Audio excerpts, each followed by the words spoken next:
right, so yeah, that's how we do a first derivative, or first order, we call that, differential equation. In the second problem here, this involves the second derivative of our function. So we're going to need to see how to handle that.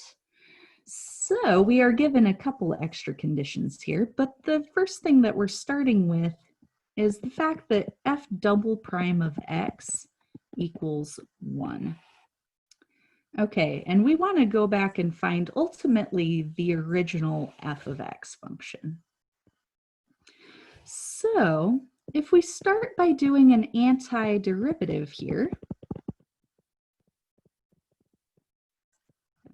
antiderivative, okay, that's not going to take us back to the original function right away because we're two derivatives removed from the original at this stage. All right, if we do an antiderivative, that's going back like one level, you can kind of think of that as.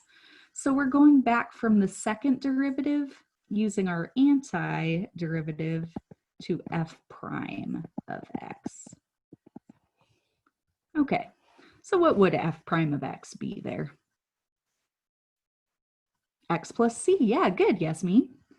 X plus c, sweet. And so yeah, we do have a couple choices at this stage. We could find the specific f prime that we want, or we could actually keep this generic and go back to the original. But let's do this by using our condition that we're given. We'll find the specific first derivative that we're looking at. So we're going to use our condition right here in the middle that tells us f prime of 0 equals 3. We're going to use that to find the c value right there. Okay, so use f prime of 0 equals 3 to find c. Okay, so f prime of 0 is 0 plus c. Okay, so that was nice. F prime of 0 is just c. Set f prime of 0 equal to 3, and we get that c equals 3. That was fast. And so yeah, we do get our first derivative here as being f prime of x equals x plus 3. So yeah, Felipe, your answer in the chat there was correct, and we've just confirmed it. So cool. So now we've gotten back to our first derivative. To get back to our original function, we're going to have to do this all one more time here. So we do our antiderivative of the first derivative. Okay, so antiderivative here is going to take us back to original f of x, at least the general version. So what would our antiderivative be?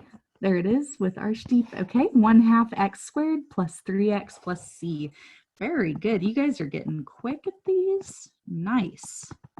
1/2 x squared plus 3x plus c. And then Felipe's got her constant filled in there. It is going to be 4, and let's verify that here. So we're going to use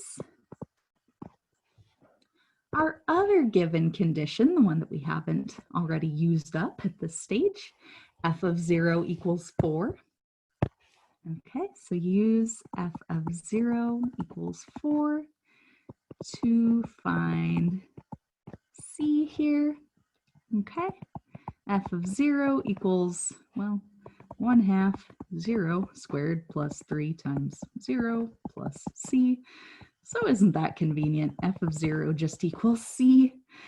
And so set f of 0 equal to 4, we just get c equals 4. So what Felipe was saying is confirmed here.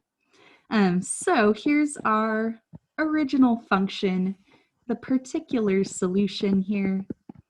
F of x equals 1/2 x squared plus 3x plus 4. So this is the final answer.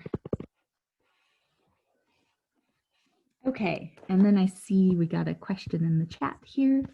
If we had not done that step of solving for c at f prime of x and had gone straight to the original f of x, would we end up with the same final answer? And yes, we would. In fact, I could show you that if you would like.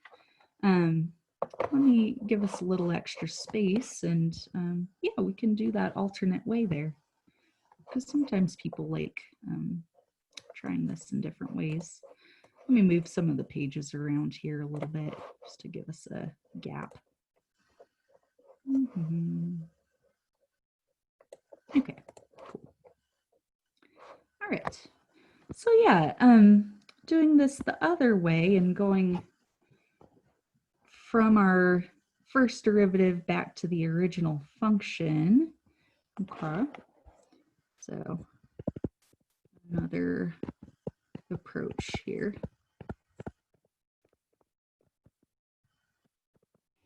All right, so we had the f double prime of x equals 1 there. And we had used our antiderivative to get f prime of x equals x plus c. Yeah, so if you wanted to not find the constant c right at that stage, you can do another antiderivative. It's just going to be still really generic. So you'd go back to getting your original function f of x. You'd still have your 1/2 x squared in the front, but then since c is just some constant, we would say plus cx, okay, when we do the antiderivative, because, okay, c is just some number, some coefficient on x there. And then you'd need to add another constant on the end. So something else generic, like we'll call it d. Okay. So your generic original function would look like 1/2 x squared plus cx plus d. And then you would go back in and find those constants, c and d. So you'd use the conditions with this stage. Okay, f prime of 0 equals 3. All right. And really, it looks almost the exact same. F prime of 0 would be 0 plus c. And so you get 3 for c. And then using f of 0 equals 4, that was our other condition. F of 0 is 1/2 0 squared plus c times 0 plus d. Okay, f of 0 is 4, and then these terms end up zeroing out, and so you just get d equals 4, and then you put those into your f of x function. So f of x equals 1/2 x squared plus 3x plus 4 for d right there. And so, yeah, we end up with the same answer. So yeah, that's how to do it if you want to go straight through to the original function. You just end up with 2 different constants, and then you solve for each one of those. All right. So cool. See if there's questions on that. Let's see. Oops, hold on. I just pulled the wrong window out here. So we always have to go through the step of finding c. Yeah, on these differential equations, yeah, you do always have to go through that step of plugging in that given condition. And, oh, we can't just skip through and find d right away. Unfortunately not. On this problem, it actually turns out okay. You could find d right away, but that's only because these first 2 terms ended up equaling 0. That's not going to happen all the time. So here, yeah, I guess you could have plugged in 0 and found out that d equals 4 right off the bat. But most of the time, these terms won't just go away for us. So you'll usually end up having to find your other constant first. So sweet. Yeah, that makes sense. Yeah. All right. You're welcome. Cool. Good question.